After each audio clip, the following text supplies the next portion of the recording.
What's up, everybody? This is Jay, and I wanted to tell you all a story about a time when my organs fused together inside my body.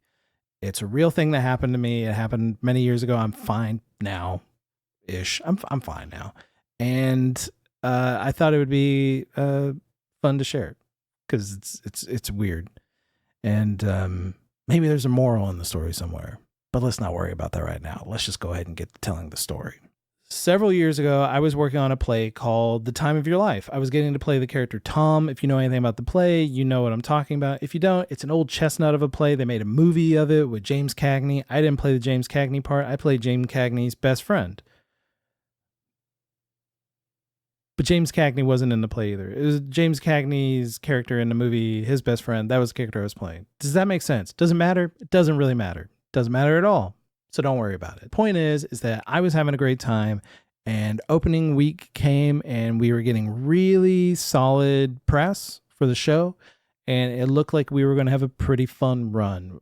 We sold out the next week, and that's when the sickness came. The sickness being that my stomach hurt so bad, and I couldn't stop thinking about it. It was days of it, right? And it was making me like want to lay down a lot. I was really lethargic. I couldn't move sometimes. And I thought it was a bunch of different reasons. I was like a month in to being a vegetarian at the time. And I had lost a bunch of weight. And I was so a vegetarian, and then I was under a lot of stress. So it could have been maybe ulcers from the show. Could have been from a change in diet because I was eating a lot more beans and leafy greens and I don't know, whatever the fuck vegetarians eat. I don't know. It's been a while. I'm not a vegetarian anymore. And I thought it was these things, and it would come and go throughout the entirety of the run. I would just feel like shit, and then I would get up, I would do my stuff on stage. I would feel fine while I was on stage because I was up there like doing my work. I wasn't thinking about it. And as soon as I would get off stage, I would feel ill again. And that's kind of how the entire run of that show was. And I didn't want to go to a doctor because we were not financially well off, A. So I didn't want to go to a doctor and get like bills and stuff because bills suck. Am I right?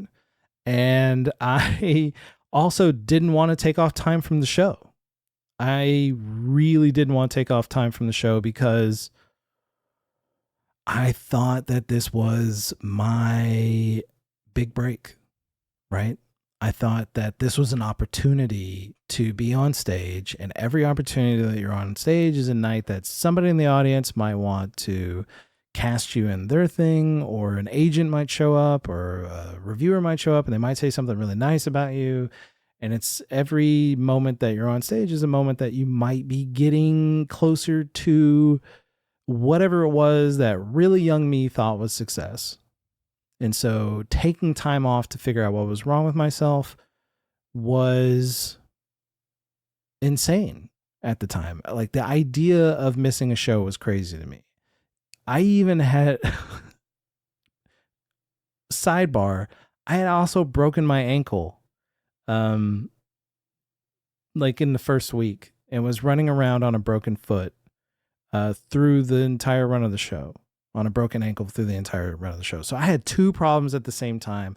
I was crazy, and I did not want anybody else to play my part, because if they played the part, then what if somebody saw them? And it wasn't me, and somebody saw them and liked them, and they got something that I didn't get. And this is fucking actor brain psychosis. If you're an actor out there, you know what I'm talking about. We're diseased people. So this went on like this for the entirety of the run. At the end of the run, did I go and get my problem taken care of? Did I go to a doctor? No, because I was already cast in another show because I was working pretty consistently at the time. So I always had something to do. I always had work to do. And I could always tell Gail, like, hey, I'm feeling better. I feel okay. Right? And I would feel better like after a day, after a couple days, and it would be fine for a few days, be fine for a week, be fine for a month, and then would come back again. I'd feel like absolute dog shit. So I never got it looked at. So what would happen is that I would get sick, and then I would essentially shut down for an entire day. It would be almost like having the stomach flu or something. I would just feel miserable. And then the next day I would urinate essentially what looked like Coca-Cola. Sorry, that's a lot of information for you that you probably didn't bargain for when you clicked on this video, but I don't know, brother. That's what you're getting today. I would basically piss Coca-Cola is what it looked like. And then after that, I would actually feel better. I'd feel fine. And then I would go back to exercising. I'd go back to just living my life. And this would last for maybe 2 weeks, maybe 3 weeks, maybe 6 weeks. And it would come back again, and the same process would happen. I would feel terribly, terribly sick until I essentially shut down. And then I would urinate what looked like Coca-Cola, and then I'd feel fine again. My urine would go back to regular person colors, whatever that is, and then I would go about my business. This went on for 4 years.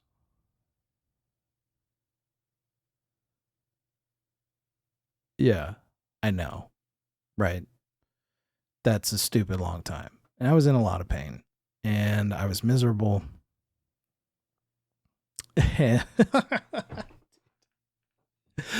It's crazy because the crazy part is that I wasn't even making any money. I wasn't making any money doing these shows. If you don't know, I was working storefront theater, which means that at the end of the show, I was getting paid maybe $500. Like that's after the whole rehearsal period and the whole run period. And then on closing day, after you've stricken the set from the stage to set up the next play that you're probably not in, you get a check for about $500. Maybe a little more than that. Sometimes a little less, sometimes a little more. Depends on who you're working with and what they can afford to give you. That's it. And I can tell you right now, that wasn't covering my bar tab for the run of the show because your boy was closing it out every night. I wasn't living my best life, really, but it felt like it at the time. Fucking idiot. So I wasn't even making any money doing these shows. It was all just hope that the exposure would get me to where I wanted to be, which is what? I don't know, dude. Like I wanted to be rich and famous and successful. And this is what I was willing to do to get there. Is I was willing to run around on a broken ankle and be terribly, terribly ill, and ignore it. Just like compartmentalize that to that space in hopes that I would eventually get the attention of somebody who would do something for me. This is madness. This is absolute fucking madness. And this is what we do. We actors, we just absolutely lose our minds trying to get somebody's attention who will save us from working at Starbucks. Yeah, I don't know. I was crazy. I'm older now. I'm wiser. And I've been through an insane surgery because of this problem. And it gave me a lot of perspective. So after 4 years of living like this, we were financially in a better position. We had really sweet health insurance. And Gail, my wife, who had had enough, was like, hey, let's get you like a doctor that you just go to every year, like regular humans do. And I was like, you know what? For you, baby, let's do that. Like I was doing her a favor by doing this. After having put it off for 4 years, I was like, you know what? If it's what you really want, I'll go take care of it. I'm a psychopath is what the problem is. And I went to the doctor, and I wasn't really sick at the time. And I said, hey doc, here's some issues that I have. I told her the whole spiel, right? I was just like, I get sick. It's really, really bad. Coca-Cola. And she was like, have you ever tried an antacid? And I was like, you mean Tums? And she was like, yeah. She thought what I was describing was being gassy or like some kind of indigestion thing. I don't know what the fuck she was thinking. I don't know. She was thinking like this sandwich for lunch wasn't very good. I don't know what she was thinking. And she was like, yeah, you should try like these extra strength antacids. And I was like, word, let's go with that. And because I'm an idiot and I'm not a doctor, what the fuck do I know? Antacids it is. I hadn't tried that, to be honest. So let's try that. What the fuck? And so I went home, and Gail was like, hey, what did the doctor say? Because she was probably really excited. Maybe there would be a solution to this problem that she desperately wanted there to be. And the truth of the matter is I told her, she said antacids. And Gail was like, that sounds fucking dumb. And I said, you're not a doctor. She said that it's antacids. So we're just going to go with that. I did what you wanted. I went to the dumb doctor. She said Tums. And this is where we are now. Let's move on. Because I'm fucking crazy. Like, I'm crazy. Right? Like you have to be like objectively that behavior is crazy person behavior, right? I don't know. Fuck it. All right. So I don't know. I don't know. You tell me. Is it crazy? I mean, like going back and like telling the story, it's madness. I just laugh at whoever that human being was that I was pretending to be. He was a crazy individual, and he is me. Okay, so I went to the doctor. I got these extra strength antacids, and I got cast in another show. And keep in mind, I've been doing this for 4 years. I was in the show. It was really fun company, and it was a really great cast. Just the most fantastic, one of my favorite casts that I've ever worked with. They were just really fun people. And about 2 weeks before we were supposed to open the show, I got sick again. And this time it was the worst that it had ever been. I was shaking all the time, sweating, freezing all the time. They thought I looked like I was dying. My director was very concerned about me, and she sent me home for a few days. So she sends me away from the show. She's like, you're already off book, which means I had my lines memorized for those of you who aren't actors. And she wasn't really worried about me. Our scenes were in a good place. My scene in the show was really good. And I was already off book. They weren't really worried about me. And they just wanted me to get better. This was the first time that I had ever actually missed rehearsal for being sick. I'd only missed a rehearsal once in my life, and it was for the birth of my second child. And for that rehearsal, I actually called and asked permission and apologized for having to miss rehearsal for the birth of my second child. What was wrong with me? What was wrong with me? I don't know. So, it's fucked, dude. It's so fucked. So anyways, so during those days off that I had from the show, I was like, let's go back to that doctor's office and be like, look at this, because the antacids, shocker, weren't working. They weren't making anything better. They just made my mouth taste weird. And so I went back to the doctor's office, saw a different doctor at that doctor's office because I was kind of over that first lady. And this guy said, so what's the problem? And I described it to him, and he was like, here's a pain pill.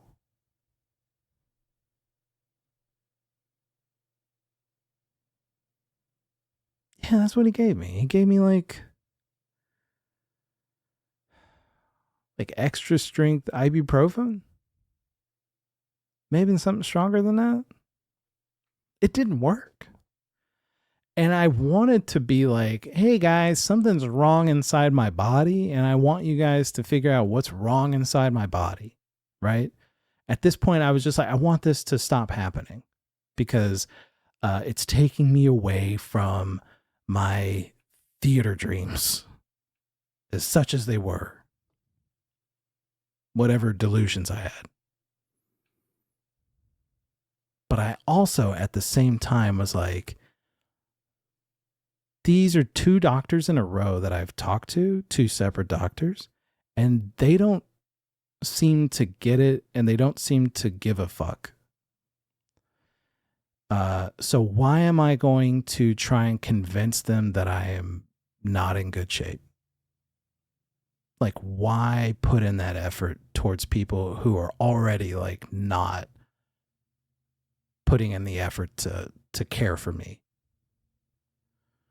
So I left and told Gail about it, and she was not happy, and I was sympathetic, and I was like, what is wrong with these doctors? Like, they're not checking me out.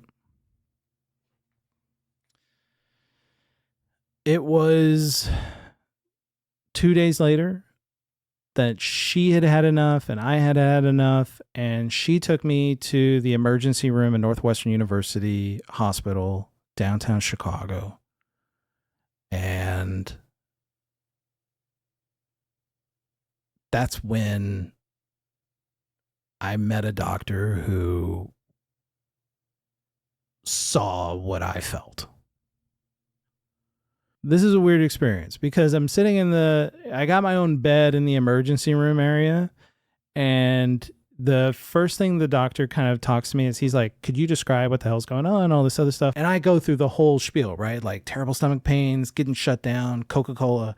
And he's like, you've told this story to other doctors? And I said, yeah, like I just told it to one a week ago or this week. And he said, did anybody run any tests on you? Did they look inside you in any way? And I said, no, they offered me Tums, dude. And he said, that's messed up. That's messed up, dude. Like, and it was like the best feeling and the worst feeling at the same time. Cause you were like, yeah, I thought it was messed up at the time. I'm glad you think it was messed up. But also at the same time, you're like, that was fucked up. I was getting overlooked, right? So it's both like comedy and tragedy at the same time. Anyways, he said, let's run some tests. And I said, let's get it. And so I sat in this little room with my wife and my kids, who were both all very concerned with me. But the Goonies was on TV. So we were watching the Goonies, which kind of made it okay. It was palatable. Let's say that. Goonies is a dope movie. So this doctor, he comes back from the first test and he doesn't look happy. And he says, man, I got to talk to you. And I said, okay, let's talk about it. And he goes, I think we should probably talk about this alone. And I said, well, my wife and kids, they already know I'm not feeling well. So let's just go ahead and get it out. And he goes, I think it would best, like, let me tell you about this first. And then you can figure out how to talk to them about it.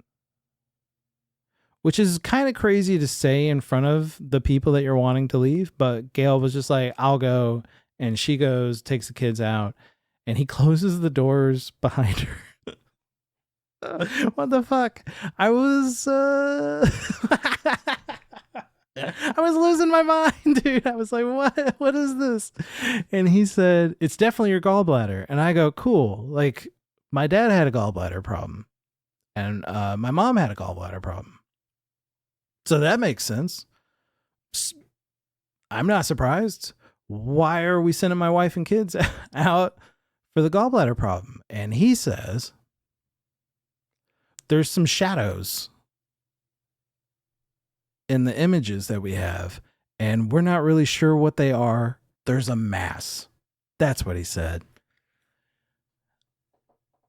And I was like, oh okay. What does that mean, dude? Like, all right, what is the mass? And he said, we're going to have to run another test, and we're going to get a clear image. I need you to drink this liquid. It was like, I don't know. They had me drinking concrete or some shit. It was like plaster. Not really. I don't know what that stuff was, but it was to help for the imaging to get a clear image of my insides. Fun sidebar. During the time that he's in here having this conversation with me, Gail tells this really fun. This is when we're telling this with friends. This is the point where Gail interjects and she tells her side, but Gail's not here right now to do that. I'm here. So I'm going to tell her part of the story is that when she goes outside with our kids to like wait, there's two nurses who are talking about me going, hey, these these results of these tests, this guy looks fucked up. And she knows, Gail knows they're talking about me. So this whole process of like send the kids outside and her way, it did nothing to alleviate any stress from anybody. This is crazy. And so she comes inside and she's like, hey, what's up? And I didn't realize that she's sitting there going like, you're fucked up in her head. And I'm like, hey, it turns out like it's a gallbladder thing. Not so bad, but they see some other stuff and they got to check that stuff out. Could be serious. Right? And, oh, dude, could be serious. And so we sit and finish Goonies, and by the time it's over with, I get my other test done. And then I think at that point, My Cousin Vinny is on TV, which I hadn't at the time watched since that movie came out. It's actually still pretty good. I think it's aged pretty well. That's not the point. The point is that they come back with the test and they go, okay, we're admitting you for surgery. Like, you're going to need surgery. You're going to be staying here at the hospital for a couple of days. We have a team that's going to figure this out. But long and the short of it is this. My gallbladder was fused together with my liver and my small intestine. They were all conjoined together and they were descending into my body, right? They were getting pulled down and they were going to have surgery to get rid of the gallbladder, but also to separate it from my liver and from my intestine.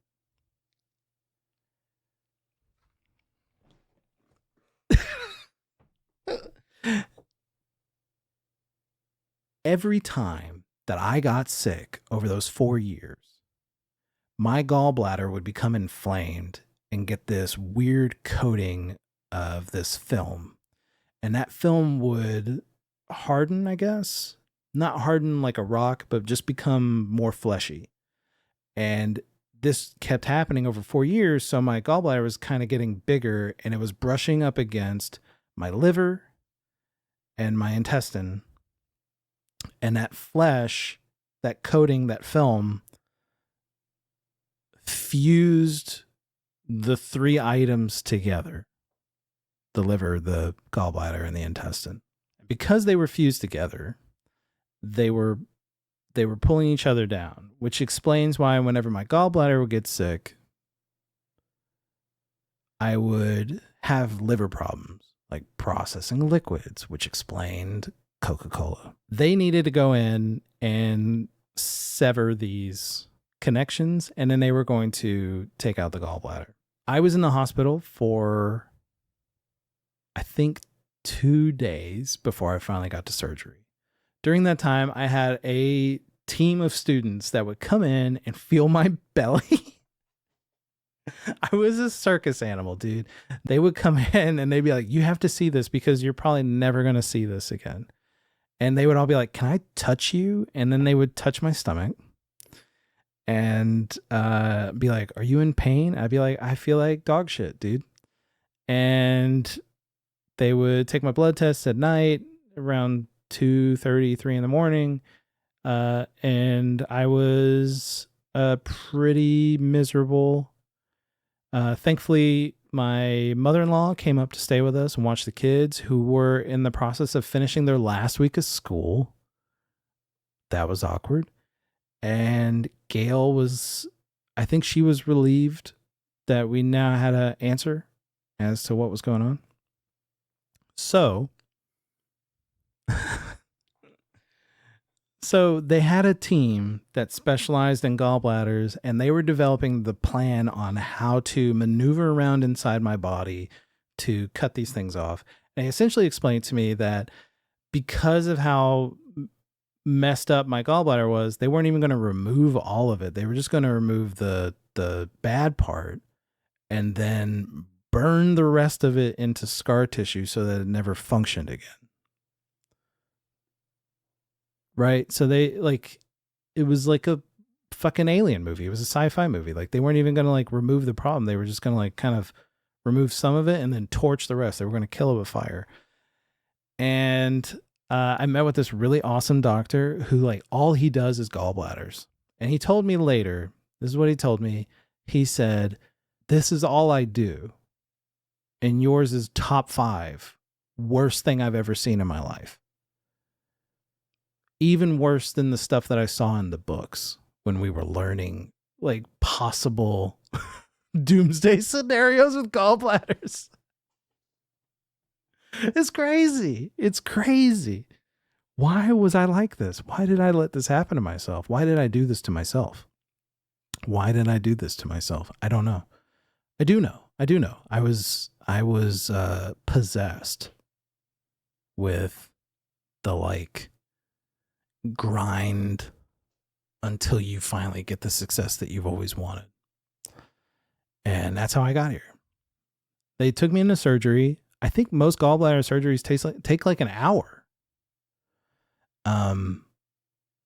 Mine was much longer because they didn't think they were going to be able to do it. He was trying to maneuver around in a spot. You can see the little space between my index finger and my palm, the little gap there. That's about how much room he was trying to work to get my gallbladder free from my liver, I think is what he described it as. And they were about to call it because they were doing it laparoscopically, which means they were just going through like, I think it's 3 incisions, one at the top of my abdomen, one in my belly button, and then one on my side, to avoid having to split me just completely open and get in there. And he was about 20 minutes away from saying, fuck it, we're going to have to just open this guy up, which would have made my recovery time a lot worse. But somehow he was able to just whittle away at this thing until eventually it broke off and he was able to get enough room and he fixed it. Gail tells a story that he came out of surgery and said, it is really bad. And she said he just kept saying it was really bad over and over.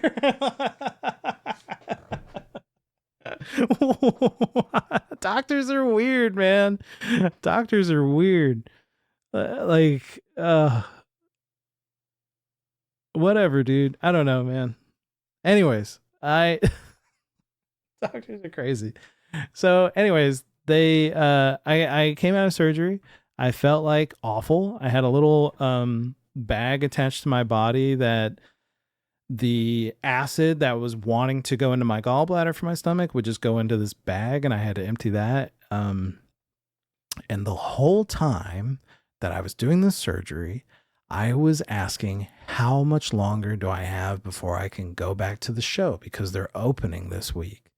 And am I going to just miss a week? Can I go back to the show? So just to recap, I was in this entire mess because of my obsessive desire to be on stage and my fear that if I wasn't on stage, I was never going to succeed. They described to me a problem inside my body that most human beings on this planet probably have no idea is even possible and will never experience in their life. I was a marvel of science for a moment, and they nearly had to split me all the way open just to work around in there to fix this problem. It was not an easy problem to fix. And there was a parade of doctors who just wanted to look at me so they could say they saw it. They were there. I should have sold t-shirts. And after it was over with, the first thing I wanted to know was, when do I get to go back to the show? Because they're only going to be running for 4 weeks.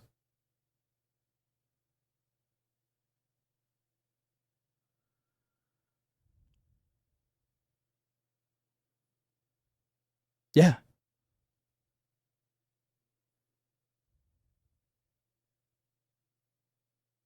Yeah. That's where my head was at. I was still in the weeds, man. I was still super in the weeds. So I was going back to these checkups. I was taking Oxycontin, which is delicious. And part of me was trying to not take the oxys so that I could save them for when I wasn't sick. That's how awesome Oxycontin is. Thankfully, I was in pain a lot and couldn't sleep, so I had to take all of them. That's how sick I was. I would go back into the doctor and he would check to just make sure everything's healing, because they were waiting for the gallbladder to heal so they could pull this tube out of my body, and they were just making sure I was doing okay. And every time I would go in there, I'd be like, how much longer? Like, they need me back. I need to be on stage. I've never missed a show in my life, and here I am. I've missed 2 weeks, 3 weeks, and I'm still thinking that I'm going to go on stage.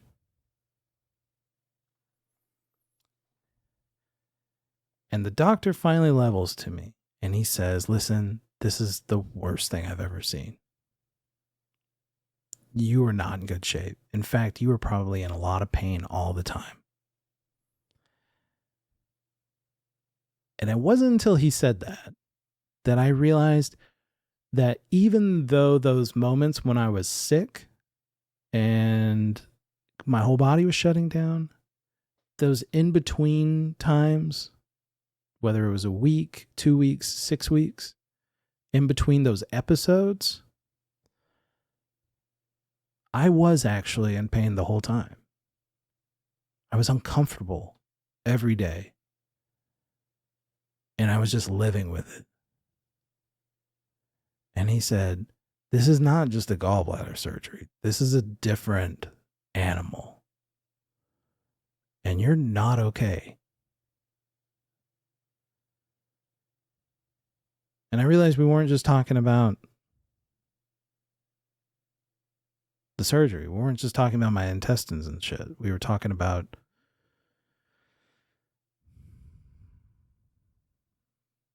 I wasn't okay. I can kind of laugh about it now, but the truth of the matter is that I wasn't all right. I wasn't taking care of myself, and I wasn't doing right by me and my family. And I put Gail through a lot of bullshit.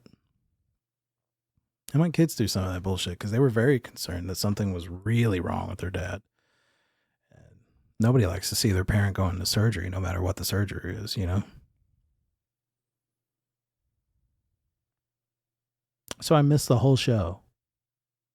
I never missed a single show in my life, and I ended up missing an entire run of a show.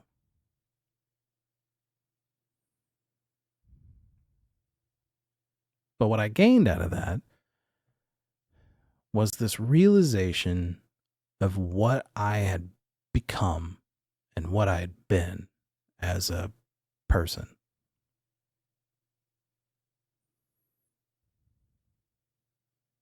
I really started to evaluate what was important. And the delusion of thinking that every moment needs to be spent grinding, or you're never going to make it, whatever make it is.